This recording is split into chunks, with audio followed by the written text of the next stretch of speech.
can have a special policy for how CXOs treat confidential data of the company. Other data is client data.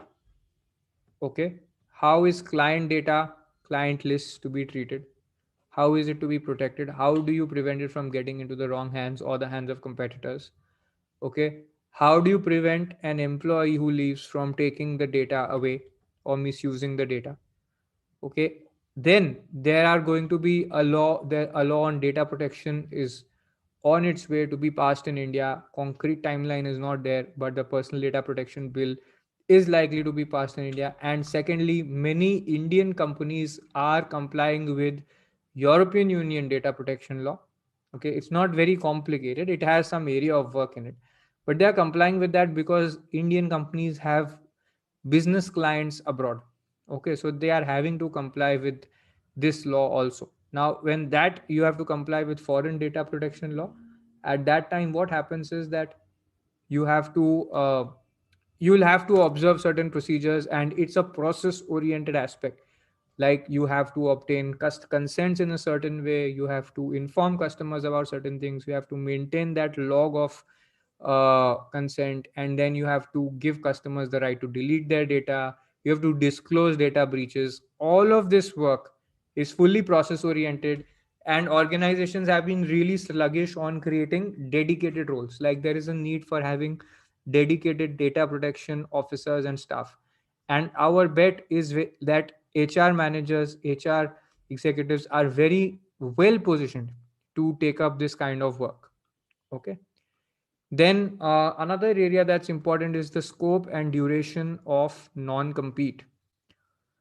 Okay, so non-compete, you may, if anybody, so non-compete is the most important part of any senior level position, because what if you hire a CEO for uh, Xiaomi, and that CEO after quitting Xiaomi wants to move on to Samsung, or you hire a CEO for Infosys, after quitting Infosys he goes to move to Wipro. Okay, or Lenovo hires somebody, a CFO, and after leaving Lenovo they want to join HP. Okay, like that. So what happens is that you don't want that to happen, because there is one is a risk of confidentiality. The second is that you would have learned all the skills in this job and you will be using it in the other, and the company will not be able to benefit from your skill sets, right? So every executive employment contract has a non compete clause with a very and the thing with non compete clauses is that unless it is reasonable, unless it is narrowly worded, it will be struck down. So the negotiation is usually on keeping it narrow enough to be reasonable, and on getting the consent of the executive that this much we want, and the company will have a specific interest. If you look at any company, they will be very clear that you should not work in ABCD competitors, at least that's top level priority. So if you say that you will not compete with us, maybe not enforceable. But if you identify three or four companies where the person won't work, then it is easier to enforce. Okay, but this is negotiated, and this has to be defined clearly. Okay, legal team will draft the clause. That's not the point. The point is that if you say that we want our non-competes to be like this for each position, that HR is in the best position to identify. Why? Because you've been doing the recruitment and headhunting. You know which are the competitors in the market for your company. You know all of that. Okay. So you're the first place of information for this. Again, this scope and duration of non-solicit. Okay. So including breaches. So what is non-solicit? Anybody wants to explain to me what is non-solicit? Briefly, you want to write on chat. Non-solicit, what is it? Okay, so it is preventing your team members, any person in the company, any employee or any consultant, from leaving the company, or having another person, or collaborating with another person independently. Okay, or encouraging the vendor to terminate its relationship. Okay, so imagine one person wants to leave the company, and he says he hires the contractor, the designer of the company in which he has left. Okay, Now the company will have a problem with this. Why? It'll be like, why are you using our designers? This is encouraging people to leave, and our designers only benefit, and they are getting private contracts. They are working for us, but they're getting private contracts from ex-employees of the company. Companies won't want that. So again, but you cannot forever discourage this. There has to be a duration. There has to be a limitation. How much time can you do it for, and whom will you not work with for what time period? Okay, that has to be very clearly defined. Will you not just work with employees, or will you also not engage consultants of the company? Third party vendors may have little to do with the company's work except a small contract with them. So will you encourage them to not work with such third party vendors also? Then tracking whether it is being breached or not, tracking whether a non-solicit is being breached. HR is always aware of the conversations, that the discussions that company employees are having, right? If somebody is facing a problem, an escalation may go to HR, right? Now therefore HR is going to know कि boss ये quit करने वाला है, ये this person is being exploring these things, and there is a risk that there can be an issue of non-solicit being violated. So HR can be in a great position to track the implementation of this, to have some kind of record that देखो this person on the company system has been writing emails to a colleague and been asking the colleague about joining him or her in a new venture. Okay, now that's the document building you're doing, because tomorrow if your clause is breached, then you will want to enforce it. Correct? So this is a very important clause from HR perspective. You can draft it. Drafting skill is most welcome. You will also track breach and you will implement it. So you may want to implement it through your code of conduct. You may want to include it in your HR handbook and build a training around it, and then certify the employee that he's done this work. Okay, that he's understood this. After that happens, then you know what, if somebody breaches it and you go to court, you can easily say that this employee understands fully the implications of this. He has signed it and even passed a test on our ERP or LMS and has got a certificate showing clearly that the employee understands that he or she wasn't supposed to do this, and there's no objection from the employee on this, on agreeing to this term. So therefore now there's a breach and the employee must be stopped from carrying out the activity. So that will prevent the employee from working with his or her colleague, which is basically another employee of yours. So you will minimize the damage. You can't stop an employee from quitting, but you can stop the collateral damage if the from this quitting employee soliciting your co-employees, right? Strategic implementation of gardening leave. What does this mean? So we said there is a confidentiality provision. Okay. Now, what do you do if there is a confidentiality provision, but you found out that some director or some senior level person is not doing well, and you need that person to leave the company. Okay. If that person, and you have a 1 month clause, notice clause, you give them a 1 month notice. But obviously, no one will prefer to be jobless. So the moment that person gets a notice, they will apply for jobs elsewhere. Correct? If they apply for jobs elsewhere, what's going to happen? What's going to happen if they apply for jobs elsewhere? There's a huge likelihood that some or the other part of confidentiality will be breached. Accidentally also it can be breached, and you may not be able to track it. And you want to minimize this risk. At least one thing will be there, that even that person's mind will be germinating with all the ideas, product plans, and the next 3 to 6 months ka growth plan of the company. And you don't want ki this should go out. Okay. So what will you do? That now there, what you do, it's called gardening leave. Like if you sent your executive to on a leave and he's just doing gardening, it's like that.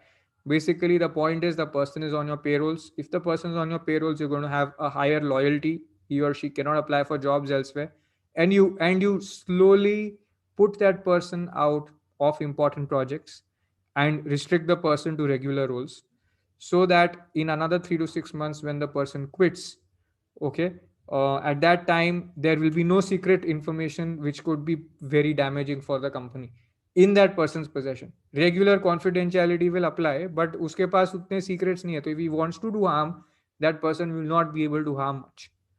Okay, and obviously you will enforce if he or she leaks out information. So this is another one. Okay, did you follow strategic implementation of gardening leave? Say yes if you followed, say no if you didn't.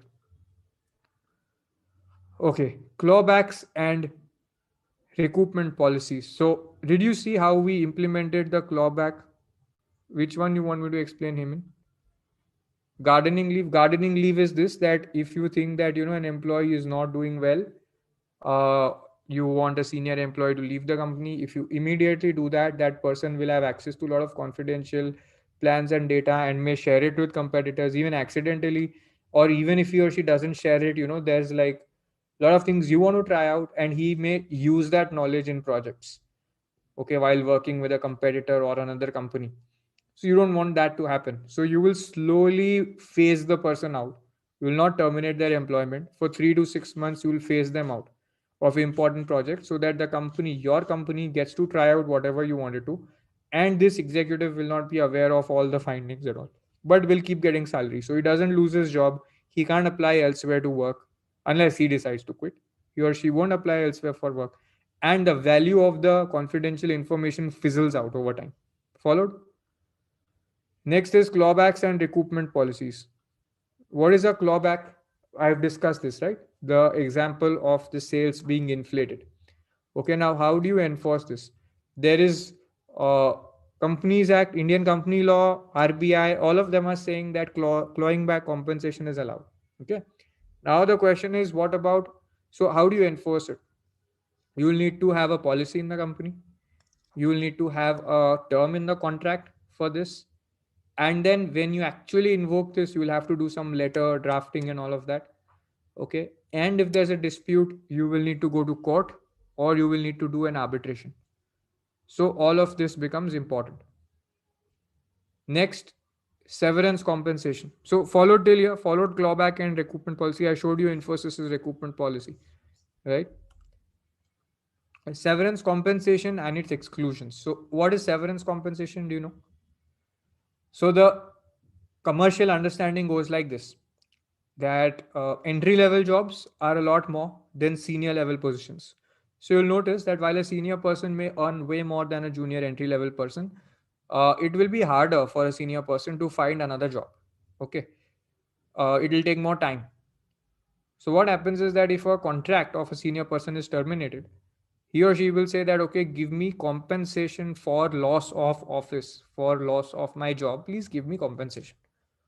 And this gets contractually negotiated, okay, and you can say that, bhai, he's not on a job, why should he get any compensation, which is totally fine if you can negotiate it and do it. But again, law and commercial practice allows for this to happen. Okay, like you can see the CEO of WeWork, when his agreement was terminated, he was paid a huge, like I think over $1 billion as severance compensation. It's crazy, like huge amounts are paid for these kind of situations. So now the question is that how do you structure this right? In which situations you don't want this compensation to be triggered? What are the caps? What are the ceilings that you put on severance compensation? Law has some ceilings, but you may contractually negotiate a lower ceiling. Sometimes if the person who on the other side is being very aggressive, you will say that, boss, this is the cap under law, I can't pay you more even if I wanted to, right? And then you will exclude certain scenarios that, if there's fraud or misconduct or harassment or abcd from your end, for which your office is terminated, then no severance compensation is payable, because then we are not at fault, you're losing office out of your own wrongdoing, so this is on you. Okay, so that needs to be clearly negotiated and written in the contract. Okay, followed till here? Say yes if you followed. Say no if you didn't. The next is ESOPs and phantom stocks. Okay, so there is ESOPs, there is sweat equity. Both work, they are similar, but there's a little difference. In sweat equity, what happens is that you get shares based on the amount of work you put in. In ESOPs, you will get options, and you exercise those options based on a procedure, and then you get the shares. Okay, so the process in which it works, there's a slight difference in that. ESOPs are the more common way that is being used, okay, uh, to incentivize employees. But there's another alternative way which is there, called phantom stocks, where incentive is given, but it's not a direct cash incentive that, if our turnover doubles, you get this much money. No. It is a cash compensation based on the valuation of the company. So you will give somebody like 3 points, three, like you gave ESOPs, you can give them equivalent. It's like a fictitious stock. If the value of the company increases by a certain amount, instead of the shares, you will basically give them the cash value of that amount. Okay, a lot of big companies do it, and early stage companies also do it. Two reasons: early stage companies do it because they don't want to dilute the founder equity. Okay, so they don't want to give a lot of shares to employees, and they want to keep it intact, and they are happy to give the cash benefit. So for an employee, it's the same thing. You either get the cash or the shares, the value is the same. In fact, it's better if you get the cash, because then it's liquid cash in your hands. The other reason is that for listed companies, companies which are listed on a stock exchange, they have a lot more compliance to do under Securities Exchange Board of India stock market regulations. If you do a phantom stock, your compliances under SEBI regulation and under Companies Act drastically go down. Okay, so it's a very smart way to give the same kind of incentives through a different route. Okay, and there's no mischief in it. It's just advantageous for those who want to do it. Okay, now learning how to structure this can be very, very beneficial for. So why am I saying that HR has a role here? Because again, performance management, incentives, appraisals, all of that, HR is expert, right? You're already an expert at this kind of work. This is very closely related to your existing work. Then there is IP related work. What is the IP related work? Let me give you some examples. So, whatever work the senior management does, any product plan, any financial plan, business plan, pitch deck, invention, new product, new idea, new logos, anything new that they work on, okay, as part of their job, gets assigned, the intellectual property in that gets assigned to the company. Okay, it gets assigned to the company. That will have to be written, and you'll have to track this. You'll need to have measures to track this, so that it should not be ki paper pe likha hai and actually you have no idea. So the person is basically running a startup of his own, also investing through his wife's account into another startup and sharing all the insights from this job over there. Okay, so you will have to prevent that kind of work from happening. So you'll do IP assignment, you'll also track the usage of the company systems. You'll also have a list. Okay, so suppose you have somebody coming in from another company, you will have a list of inventions. There's a list of, basically, invention doesn't have to be a scientific invention, though it can be that, but it can be a list of important things, important codes. Okay, all of that. Now actual code won't be there, but the kinds of things that person worked on will be listed out in a schedule, and you will tell that person that, okay, this list you worked on in the earlier company, so I don't want any risk from your earlier company stating that whatever work you did for them, that IP is being violated because you're using it here, because then it'll be a big problem for our whole business. So we want you to exclude that, because we don't want to violate another company's IP. Like, we are having you transfer your IP to us, your earlier employee would have also had them transfer your IP to them. So this list basically creates the watershed, that you did all this work with the earlier employer. Now you clearly tell us that you're not going to use all this with us. Okay, this prevents the risk of such liability from arising. Okay, then now that is a preventive approach. But what if still there is a breach, and what if a liability still arises? Okay, so say Adidas sues a Nike, for example, saying that you've created a shoe which we were planning, and Nike realizes upon investigation that that is because two of its key employees came from Adidas. Okay, that can be a problem, right? So what do you do there? You had this schedule and still the employee did it. So then what will you do? You will ask the employee to pay up any loss. So if Nike loses the case against Adidas, this key employee who was hired from Adidas should personally pay up the loss if it's arising from their disclosure of Adidas's IP. Correct? So that indemnity will be there. Now this is there in contracts of many companies. But once you put it in, how do you enforce it? So again, there are two ways of enforcing. One is the letter aspect will happen. You will issue letters to the other side. The second is if the other side disputes it. It's very likely that there'll be a dispute because the other side will say, we are not responsible. Nobody wants to accept responsibility so easily. So then you will go to litigation or arbitration. Arbitration is a alternate or a private form of dispute resolution. Okay, so I'll explain to you about arbitration also. But you may need to have an arbitration with such an employee. The 10th category is working in connection with CXO related misconduct or harassment. So you've done all this work for regular employees. How do you apply it with CXOs? A lot of your mechanisms may fail because your the members of your disciplinary committee or your ICC or any committee that you have may be people who are junior to the CXO, which is where this part becomes very difficult to enforce.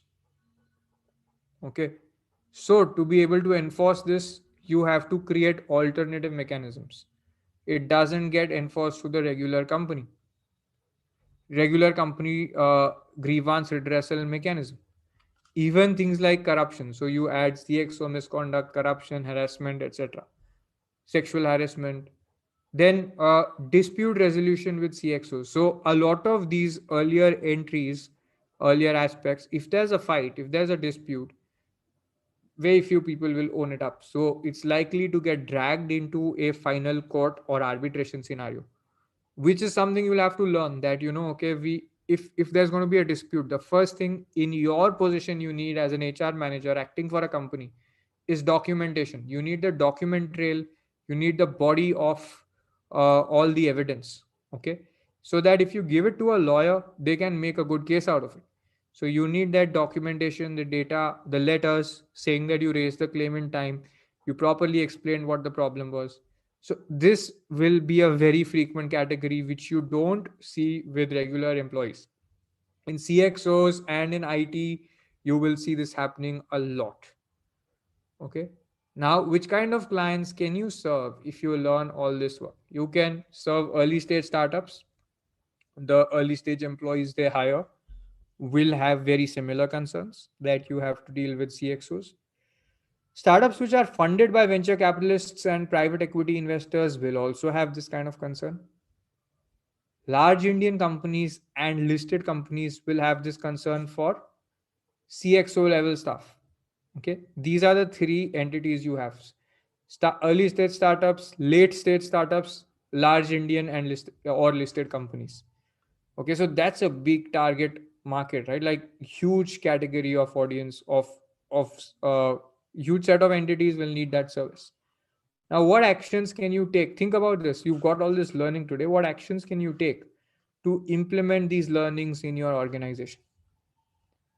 Step one, get in touch with your head HR, legal, or CS teams. If you are not working in an organization, still start reaching out to these teams, okay, and start learning this work so that you can actually understand how to perform this. Start reading more about the case studies and the trends.